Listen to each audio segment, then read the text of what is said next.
Wah, padha nek iki. Wah, iki iso cilaka lho. Aku dadi sampean kok pinter gawe sapa-sapa iki kok wah nyemelangi napa ngenu. Buka teng pasar, buka sulapan kali kula. Dite malah akeh. Oh ya werna-werna to Petruk, ora sandadak sing werna-werna. Butuhe kowe kelakon penjangkamu. Nggih. Kakang Antasena, nggih. Kowe wis dadi Petruk. Iya. Engko kowe neng Mararamba. Oh iya. Ngenteni Gareng karo Bagong, gara-gara ning kono. Oh iya. Ngono ya, Kang? Iya, iya. Coba nek kula dadi Gareng. Piye, Truk, kabare, Truk? Sampeyan wong kula nuwun. Ya apik-apik wae reng. Rada kaku iki. Ning wis ora apa-apa pun pemper. Iya. Ayo padha nembang Sitom Parisana. Napa? Sintom Parisana. Sinom Parijata kok Sintom Parisana. Lah ya jeneng ora apal kok ya reng. Nggih, mboten dados napa wis ben. Pun nggih den kula tak lunga. Petruk kowe mangkat sing adoh. Kakang Antasena kowe mangkat kono gara-gara. Iya wisang Ndara Wisanggeni ngestokke dawuh. Ora sah basa lho, kowe basa ting penalit wong iki asline ora iso basa. Iya ngestokke dawuh. Wis ya Truk aku tak mangkat Truk. Aduh cilaka iki. Lah wagu kaya ngene ora apa-apa sing penting aku tetep arep goro-goro. Rewel ngene salah ngono salah rewel ora asah nembang wegah aku ngomong terus terang terus pelip malah tampa bolang barang ngono Petruk mlayu sing adoh Petruk kedadean saka pedang nek ana wong tekan kene kuwi arep digapak-gapake manut ayo saiki padha ngayahi kewajibaning dhewe-dhewe. Matur nuwun nggih, Den.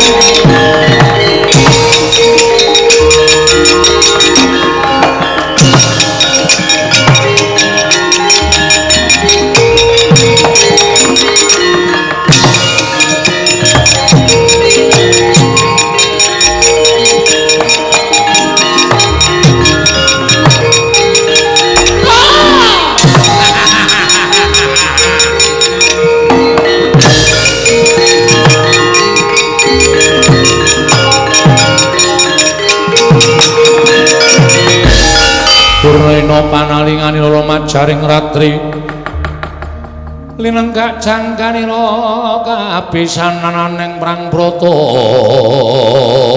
yuda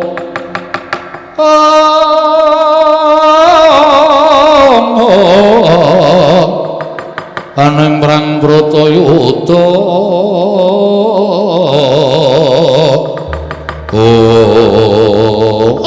cakine wis mendem ya ngene iki.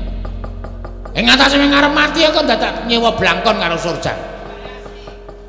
Petruk, wonten dawuh penemban. Oh, kowe iki kepiye to? Apa kowe wis krasa sejatine?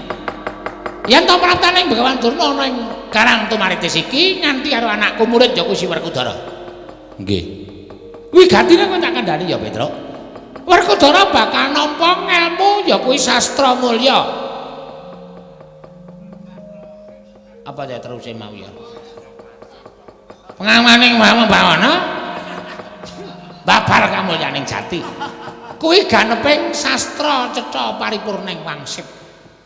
Werkudara mbutuhake sastra cetha kuwi mau. Nggih. Lah, syaraté dewa ingkang paring dawuh karo aku.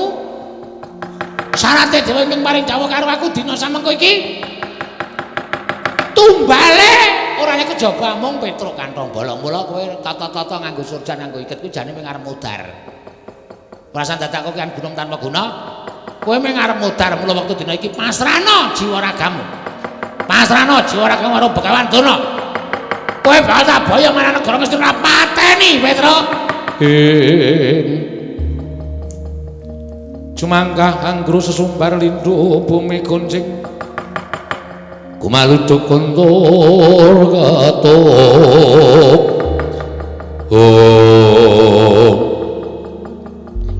Nek sing tekan iki Ndara Werkudara kula manut pasrah bongkoan. Nek sing gandeng tekan iki niku sampeyan. Ambrapa sampeyan niku aling-aling Ndara Werkudara, kula ora sudi nek Petruk dibondo karo Begawan Durna. Kula wegah nek Petruk kudu ngulungake tangan kula loro dirangket karo Begawan Durna. Lho, nek ngono kowe wani karo Begawan Durna? Apa kowe ora miris? Nggonku tekan ana Karang Tumalitis iki mboyong Karang Si Werkudara. Kula mboten ajeng wedi. Nek Ndara Werkudara dereng ketok kula mboten ajeng teluk karo sampeyan. Oh, Petruk kantong bolong kowe ora usah ngayal. Kowe ora usah ngayal karo Begawan Durna. Manut to, yen kowe ngayal aja lakon dosa. Apa lakon dikeroyok dening para sanda kula.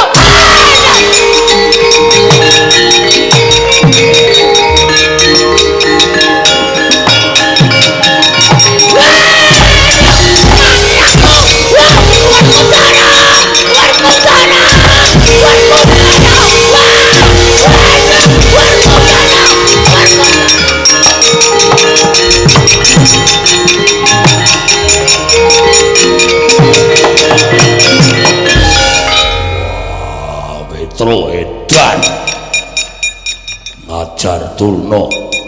Wen sadurunge mati ya golek pemarem diotosi karo Pendhita Durna sih. Wah. Petruk edan. Durna bawaku. Werkudara. Aku wis omong karo kowe aku wae sing tekan kene kok dadak disiki. Ya sirku ngono ya men ketok kaya gleleng. Ning Petruk malah ngajar karo aku Petruk ki iblis lanang. Aduh, sing dijotos nggon pilingan terus dipancer nggon pilingan. Aduh mripatku ki piye Werkudara kok akeh.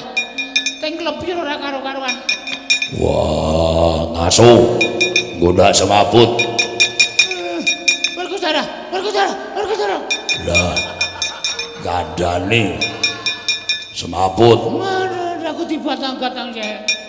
Wes aku drake kene Werkudara kemuli. Yo. Petruk, Kula wonten dawuh, Den. aku tekan kene nuruti dawuh Begawan Durna nggone paring ilmu karo Werkudara. Nggih.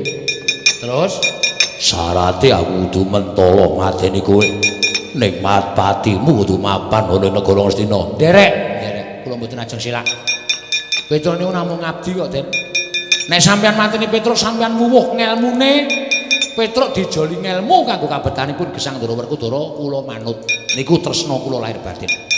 Najan Petruk tekaning pati, nek Ndara kula Werkudara niku entuk ngelmu sing migunani gesangipun Ndara Werkudara, kula ikhlaske, mboten ajeng kula tutup-tutupi. Kula mboten ajeng silak. Pun monggo mati cara napa mawon kanggo kamulyaning Ndara kula Pandhawa utaminipun Ndara Werkudara kula manut. Bagus.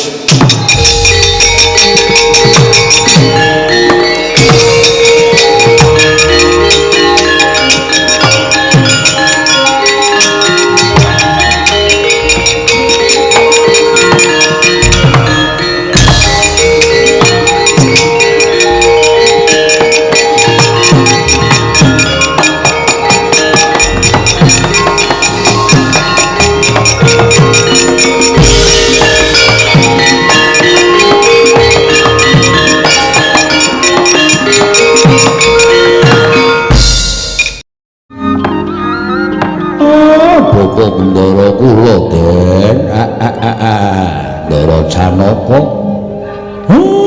blegek-gegek sadulita mel dilulit Iya. Amin.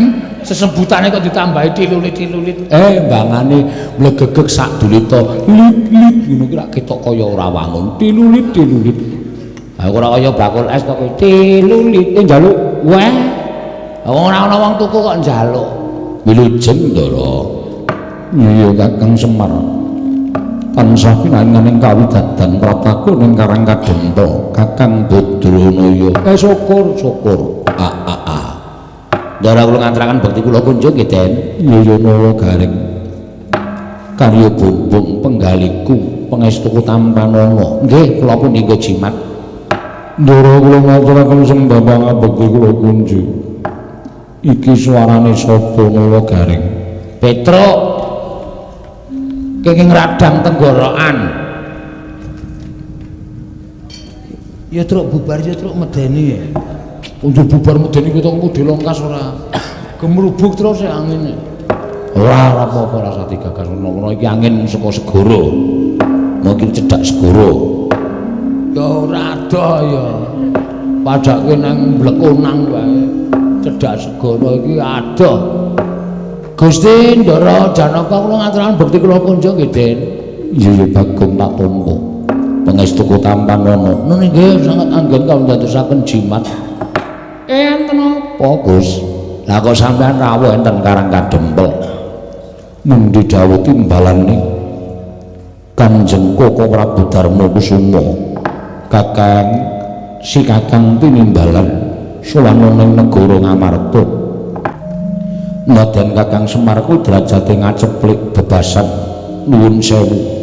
Wong loro saudon telu saurupan nanging ana akeh ingkang padha nyebut yen to Kakang kuwi pusaka kang bisa kandha, jimat kang bisa ngucap.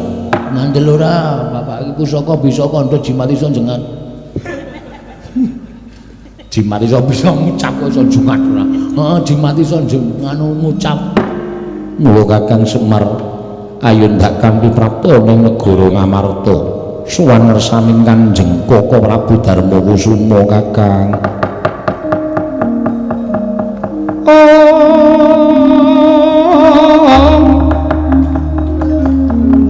Kumarare mangus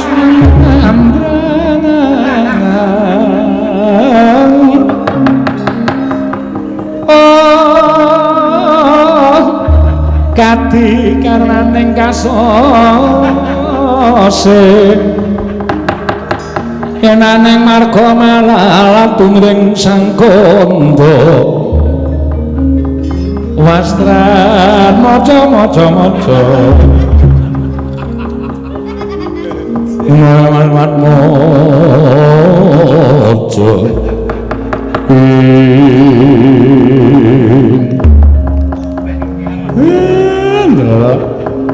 nek ngoten awi kula dherekaken sowan teng negara Ngamarta anak mojo ning keri Kakang Semar nggih yo mangung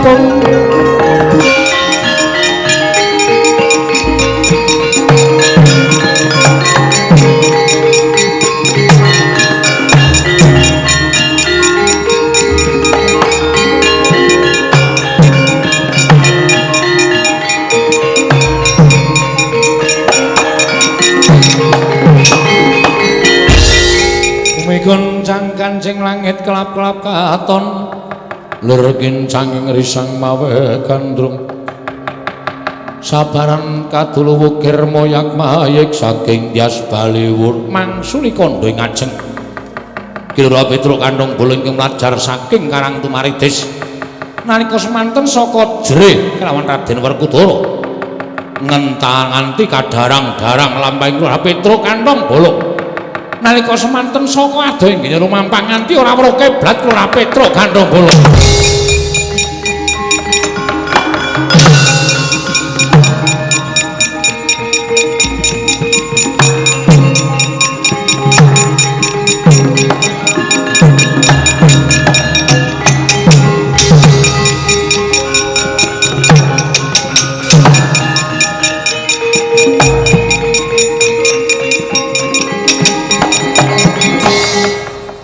Yata laruta saking kutha Sangkara kula yen amutusa Sang Sri jane ya mengarep nderek tanggaku apa sapa nek nganti konangan sapa sing arep-arepake patine Petruk malah kecilaka bareng aku mlaku suwening suwe nggonku mlaku rekane arep nilekke awak saben esuk aku mlaku paling ora mlaku 6 kilo lah kok saiki seprene malah iso pirang-pirang kilo nganti tekan jabane ngrangkah waduh monggo aku iki kaya urung ngerti papane iki ngendi malah keblasuk-blasuk malah ketuyung-tuyung uripku kaya ngene iki kepiye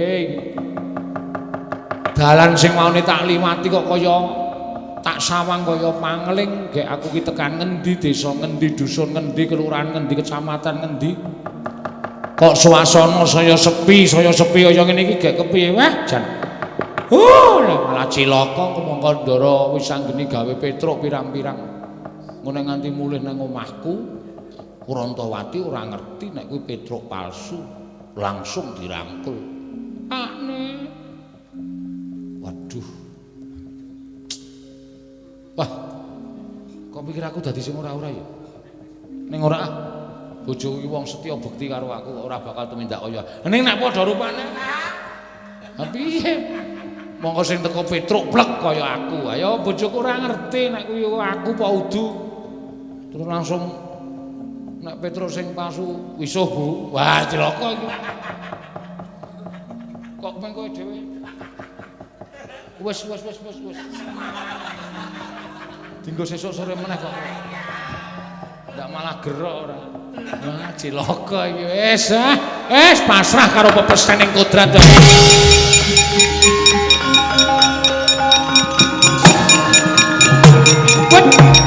Aja pukulan. Aja pukulan. Aja pukulan.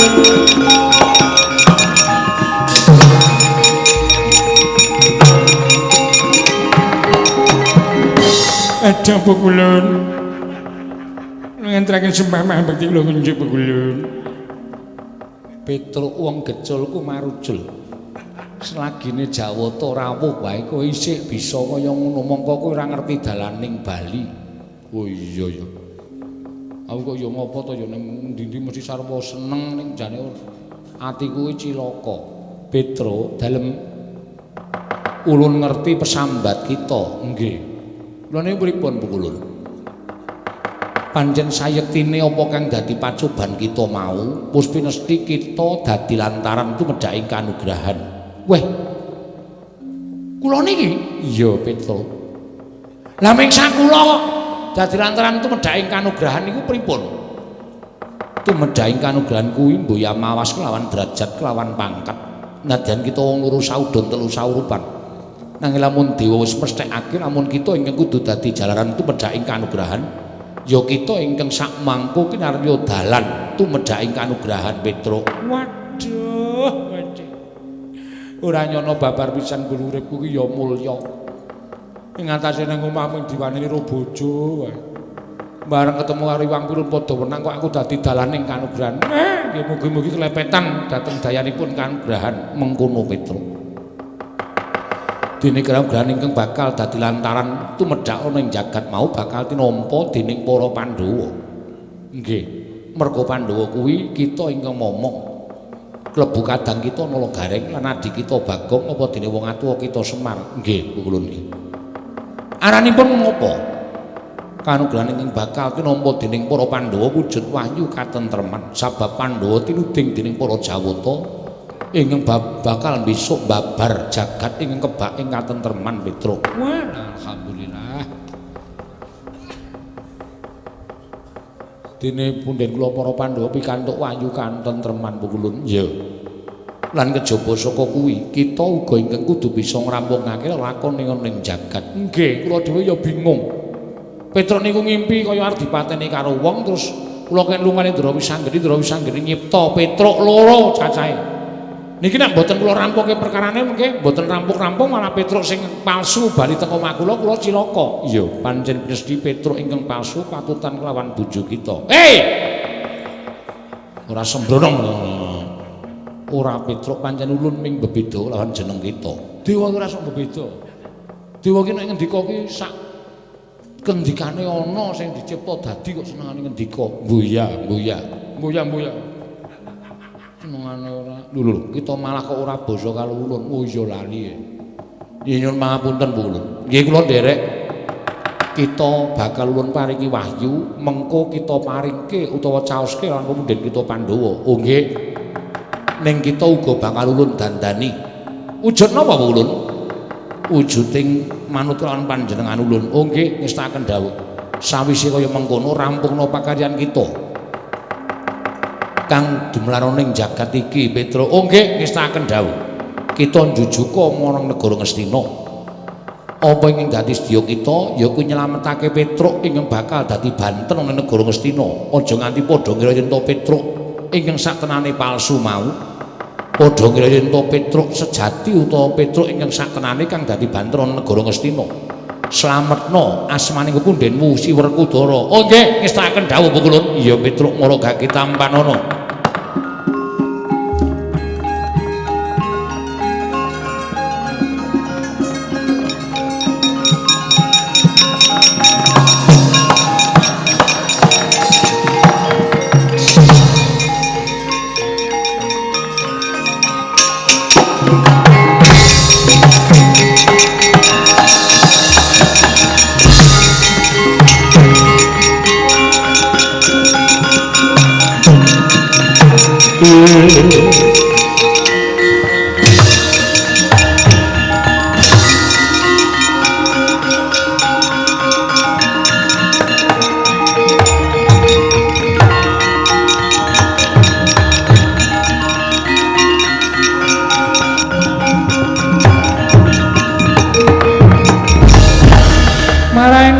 Bang Wangaruna kadinetrane nganggo rapo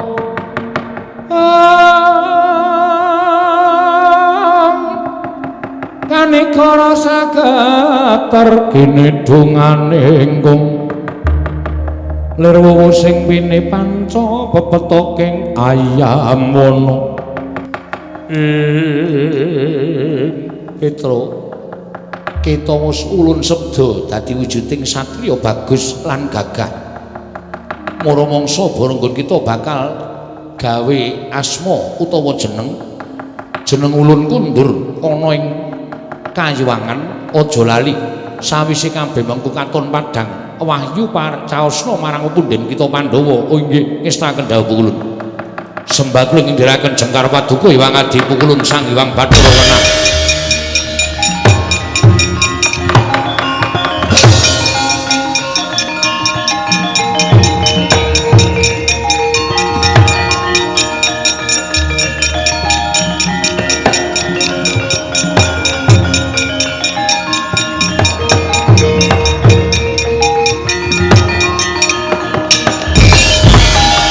Jangan sing langit kelap-kelapaton lir kincanging risang mawe gandrung jagat Dewa Bathara ya jagat pangestu ngoro wanter dawuh Wang Pikulun padha wenang jebul nggonku duwe lelakon kaya mengkene mung bakal kinarya jalaran tumedhaing kanugrahan ya bakal tak antepi mara seksenana dina samengko. Aku ora nganggo jeneng Panakawan Petruk nanging nganggo jeneng Bambang Surasekti. Bakal prapteng negara Ngastina. Sapa iki bakal gendak sikara karo Petruk? Aku ingkang ora nrimakake legane ati.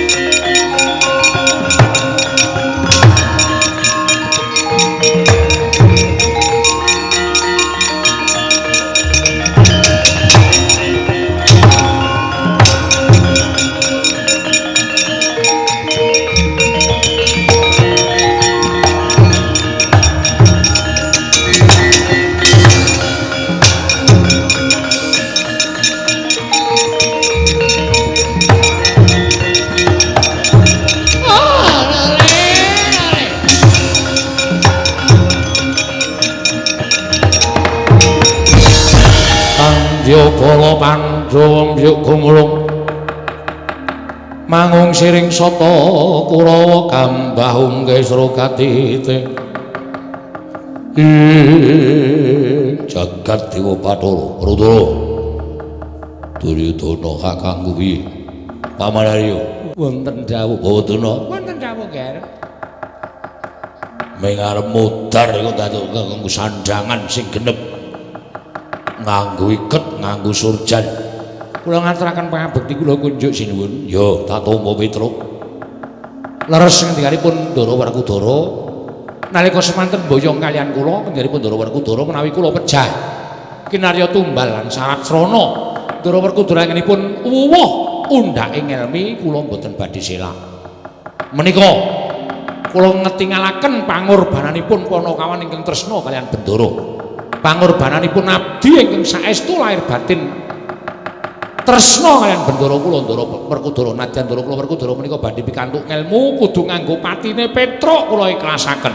Ikhlas karo nyawamu. Mboten ikhlas sebab napa? Nyawa orane njaluk, nyawa orane tuku. Mengkari urip iku kala mangsa modar ya kudu dilakoni. Yen ngono mapano aku ingkang bakal nugel jangkamu. Sing landhep lho ladinge. Mun nek nganti mengek ora putut-putut malah lara.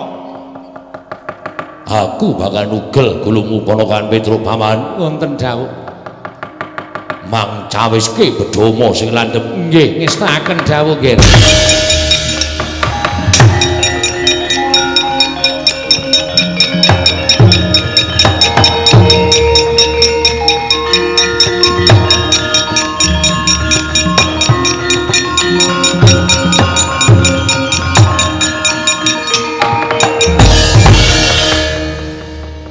Samengko bakal kelakon penjanggaku.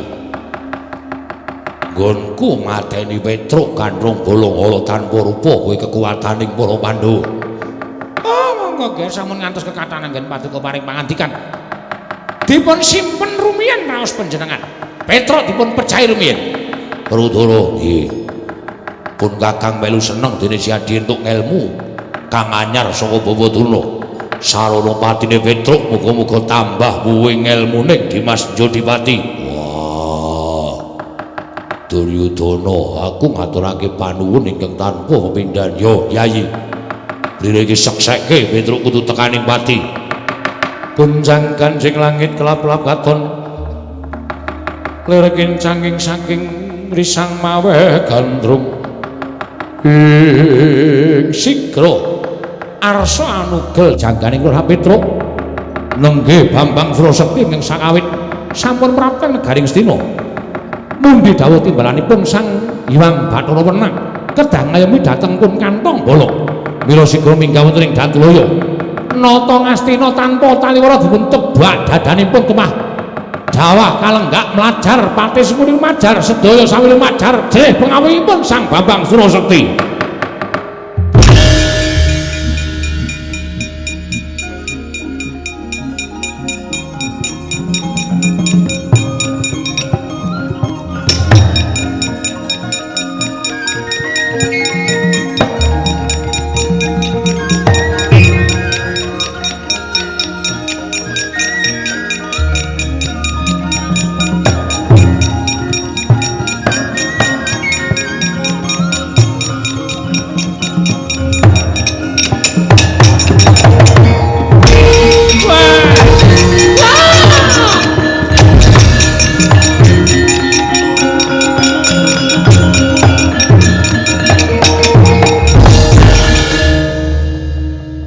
Sinten iki?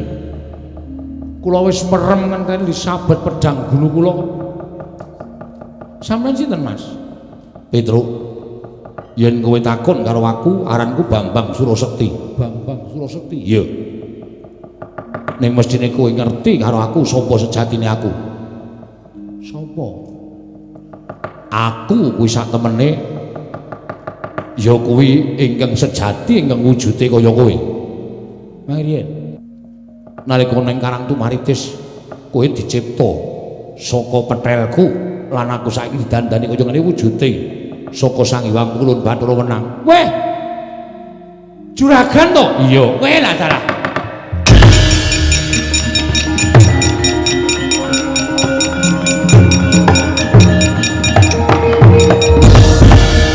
Wah, jan saya rumit ceritane. Sampeyan malah dadi satriya. Petruk nun. Kowe tak wenangake eneng negara Ngastina sak karepmu nggonmu bakal nglakoni apa wae. Lah terus sampean aku tak ngoyak wong-wong Ngastina men padha kapok dene wani ngancam patine Petruk kandhung bolong. Nggih, ngantos-antos nggih Raden.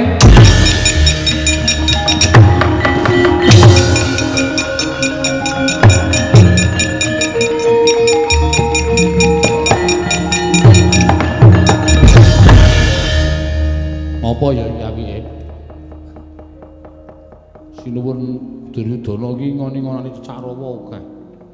Ane nek aku nyolong manuk, nek tak dol ning pasar manuk konangan Wadyabala Ngastina malah cilaka. Nyolong dhuwit. Dhuwit ya nggo apa? Bondo Petruk ora kurang. Maksude dina iki aku ora butuh nek kurang ya kurang. Bendinane mesti kurang. Ning Ngastina iki sip iki ya. Nek ora ngombe pil kita ora bakal kelakon penjang Ngastina ki ana Dewi Banowati ayune ora umum. Dewi Banowati tak ceraki Prabu Duryudana ora ana. Gaweke wedang tak nei potas. Ane engko mati aku dihukum. Kekuatane wong wedoke sepiro? Anggere disikep rak menung. Banowati sikep saka mburi ah. Ya sapa ngerti tumbuk bejane iso nglakon.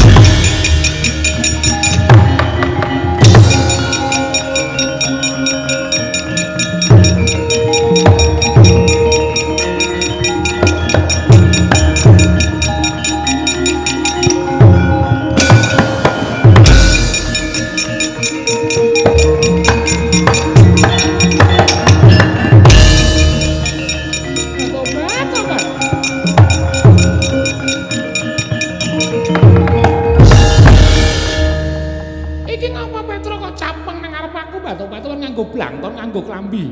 Sarjan lurek anggepe kaya bagus-bagus piye? Piye Petra kowe iki ngapa? Suarane wae kaya ngono. Mesti wik wik wik wik wik. Ai. Ora iso tak bae. Aku ki seneng bayangke tok. Bayangke seneng kira jaman-jaman. Batobat kuwi arep ngapa Petra? Kula ajeng ngaturaken kalimat kalian panjenengan. Tobat. Ukaramu apa? Basa kramanipun aku menika apa? Basa kramane aku ki ya kula. Basa kramane utawa ukara liyane seneng tresna. Nek kowe basa kramane panjenengan. Nek ukarane diteruske kula tresna panjenengan. Asik. Apa iki?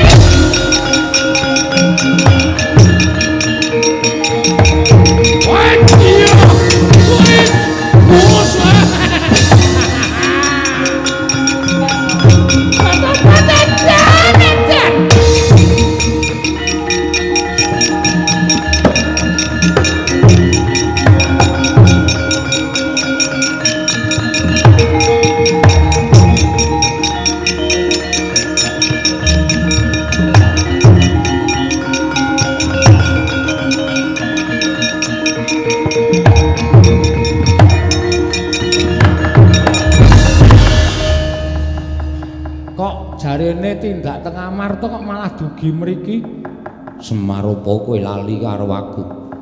Janaka kowe biasane yen to lumaku. Adat ingkang wis kelakon.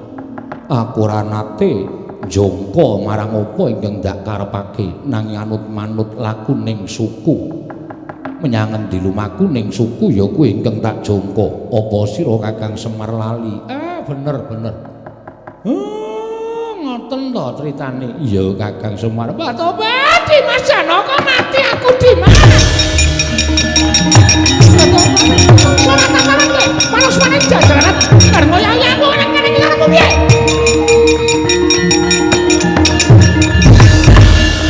Mangke riyen sampean iku muring-muring kali sapa?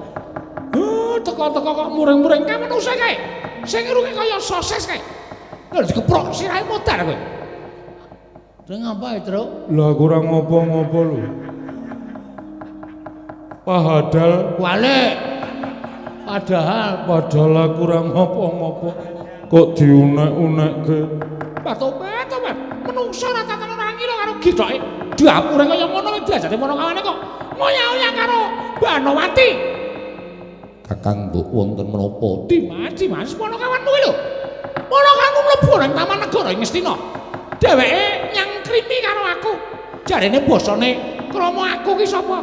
Basane tresna kuwi apa? Basane kowe apa? Bareng kon ukarane kula tresna karo panjenengan. Terus ngoyak-ngoyak karo aku kae bedes kae. Petruk dalam bapak. tumindak apa? Kula mboten tumindak napa-napa. Bapak. Lah kok ana pelaporan kaya ngene? Petro, kula maju kene Ponokawan. Petro, aku butuh rembugan karo kowe.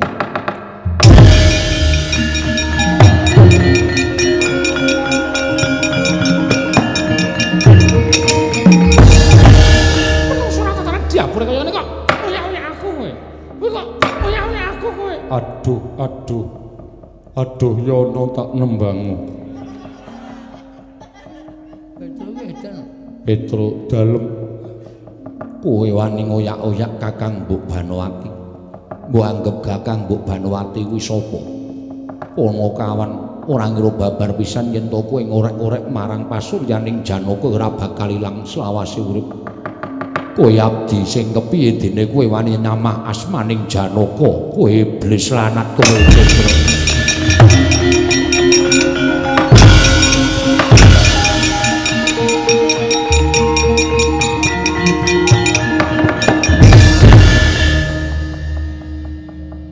Petro kowe ngaku wae lho. Nek kowe ngaku malah ora apa-apa. Kula mboten nindakaken menapa-menapa. Aduh, iyung. Ndara. Kula mboten nindakaken menapa. Terus ndara men suarane pindah niku mang tutuk indase nganti pecah.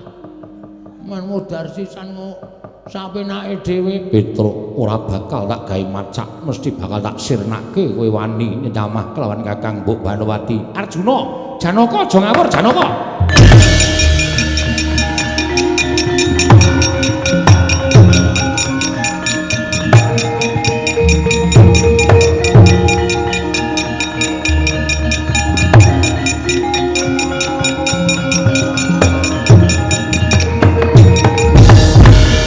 Koko Prabu. Iya. Kowe iki mbok ya sing lantip, kowe iki mbok ya sing ngawas. Ora ngawur gawar-ngawur ngono sak penakmu dhewe. Nggih, Koko Prabu. Keparingipun paduka paring dawuh kaya mengkono. Ora usah dadak tak cethake. Kaya dudu Janaka kok njaluk dicethake perkara iki. Kowe kena wae.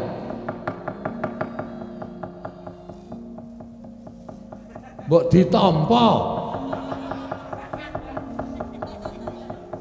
Klonang.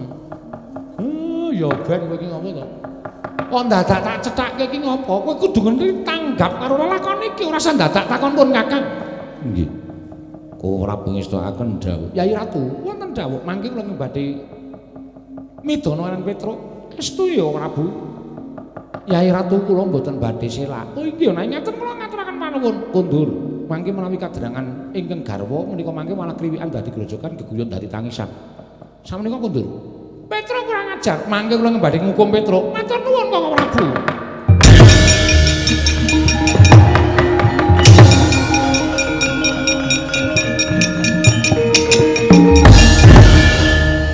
Koko Prabu. Nyuwun pengadilan kula mboten narimakaken menawi Petro menika nyamah dhateng Kakang Mbok Banowati. Ya, mengko aku sing ngadili. Ning kowe engko nek ngerti lakon iki mesti bakale kowe kaget. Kaget kados pundi? Wis to, menengo. Mesti kaget. Jalaran aku ora bakal gancarake ning iki mengko bakal nyaketi pepadang tumraping sapa wae Arjuna.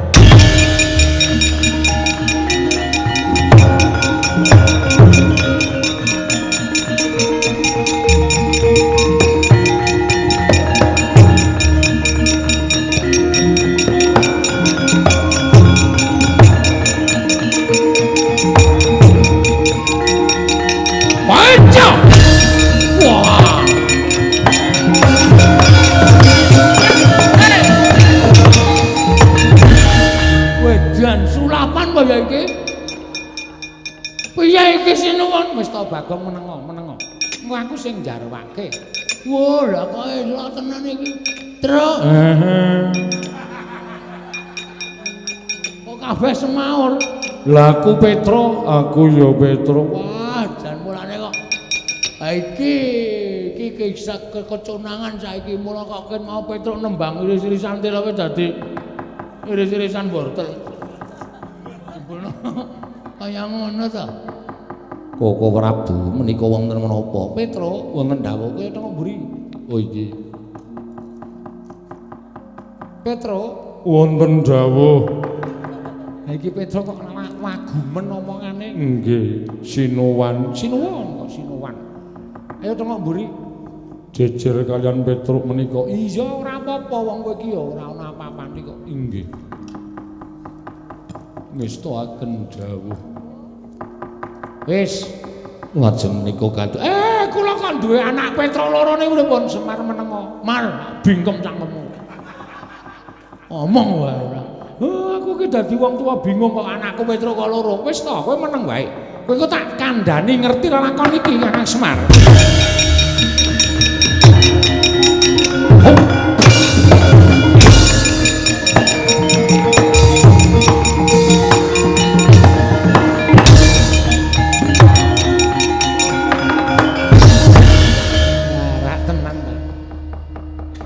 Nek ora ngene iki ora rampung-rampung perkarane.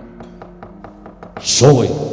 Nata Ndarawati, kowe sapa? Takon karo aku Bambang Surasekti. Wah, Bambang Surasekti. Ya. Niatmu ngopo? Goleki ratu Ngastina. Goleki wong-wong Ngastina bakal tak ajar. Ratu Angkara murka, watak budi Candala nista, watake nista budine Candala watu Angkara. Ratu Angkara murka, watake Candala, budine nista. Wis ngono wae ora usah dadak wolak-walik. Ratu watak nista, budine Candala Angkara. Angkara murka, budine Candala, watake nista, budine Candala nista watake. Kowe iki lek dadi satria ora urung suwe to? Lho, urung suwe piye? Wis dilantik tahun 2016. Wong satria kok omongane kaya pelawak. Oh, edian kowe ngunekke aku luwak.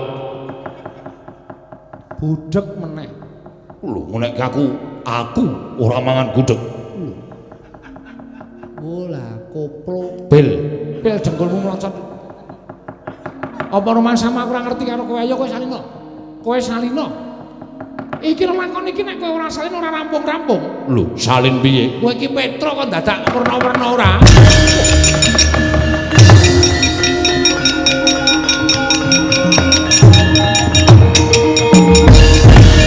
Wis, saiki Petruk loro kae iki rampung ana, ora iso ngrampungi Petruk loro kae. Wis sing tak luputke. Semar, dengkulmu mlocot iki. Karo ratu kok adem banget. Nganti lali basa kula. Apa meng ademe kok lali basa? Semar dalem. Wayah dengkulmu mlocot kok. Kon larane kok ngayal.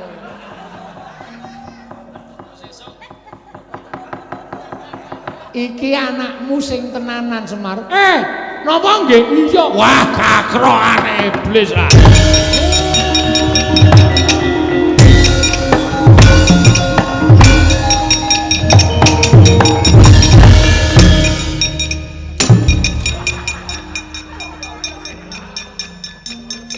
Jas kok ditutuki ora. Badut kowe. Omong-omong ki mau kok mulang kok garing karo Bagong bingung. Petruk suarane kok kaya ngono. Sing endi, Pak? Wis sing jambone. Kon rene. Petruk, Dalem, Bapak. ayo rono. Ngestakaken dawuh. Ning nong nong. Ora saning nong apa. Arep nembang apa ya? Pun rampung, Ndara. Kula suwun wangsul kados wingi uni. Lah aku le bali piye? Wong le wujud kaya ngene ya ora ngerti piye carane. Woi! Niki pripun, Den?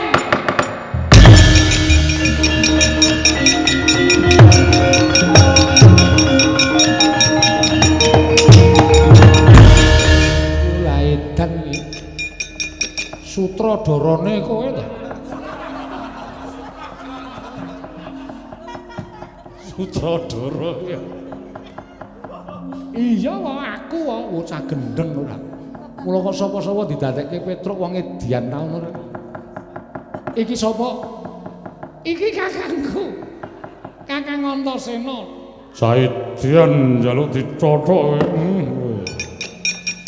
Lah ki ya urang gawean sang ngendi Antasena kok dadekke Petruk iki mau terus piye? Anane gara-gara Mengke kula setelke rekamane.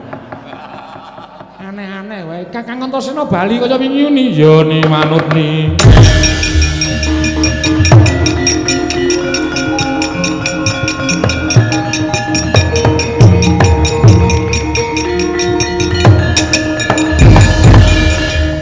Wong edan loro-loro niki pancen edan kabeh. Anak Pandhawa sing dugalku arisan lah kok isa-isane gawe lakon. Iki lho menungsane. Aku nganti gembrobyos dadi Petruk. Ming gara-gara sak jame kaya dikunjara 40 taun rasane. Anggere ana pamundutan lagu aku sing ora tak waca. Nang nganti ana sing nyuwun sing nembang Petruk cilaka. Antasena bali. Ya. Matur nuwun ya, Kang. Ya. Matur nuwun nggih, Den. Ya, sune rasa aneh-aneh terus. Aku gah sune dadekke kaya kuwi moh aku. Sekali-sekali dadi kaya kula. Moh. Saya edan meneh malah. Aku bali ya, Pak Di. Iya, sing ati-ati ya, Nger. Ya.